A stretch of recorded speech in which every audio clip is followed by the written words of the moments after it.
আমি মনে হয় একমাত্রই সে ব্যক্তি যে এখনও পর্যন্ত সরস্বতী পুজোর মিনি ব্লগ এখন পোস্ট করছে। এতটাই দিন দিন লেজি হয়ে যাচ্ছি যে কি বলবো তোমাদের। আর এই দেখে নাও আমাদের বাড়ির প্রতিমা পুরোপুরি তৈরি হয়ে গেছে। আর শ্বশুরবাড়িতে প্রতি বছরই দেখেছি সকাল সকাল পুজো হয়, মোটামুটি ওই 7:30টার মধ্যে পুজো কিন্তু কমপ্লিট হয়ে যায়। তাই সকালবেলা 5টায় ঘুম থেকে উঠে রেডি হয়ে আসাটা আমার কাছে কিন্তু এখন খুব ইজি হয়ে গেছে। আর পুজোর আগের দিনকে ঠিক করেই নিয়েছিলাম এই পিঙ্ক কালারের শাড়িটা পরবো হোয়াইট ব্লাউজের সাথে। আর দেখলাম বেশ ভালোই কিন্তু কম্বিনেশনটা গেছে। তোমরাও কিন্তু জানিও কেমন লাগলো।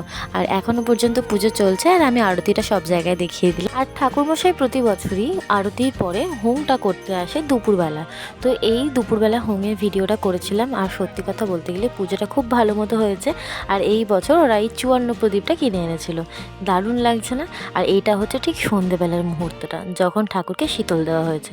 তোমরাও কিন্তু জানিও তোমাদের আমার এই মিনি ব্লগটা কেমন লাগলো। দেখা হচ্ছে নেক্সট মিনি ব্লগে। টাটা।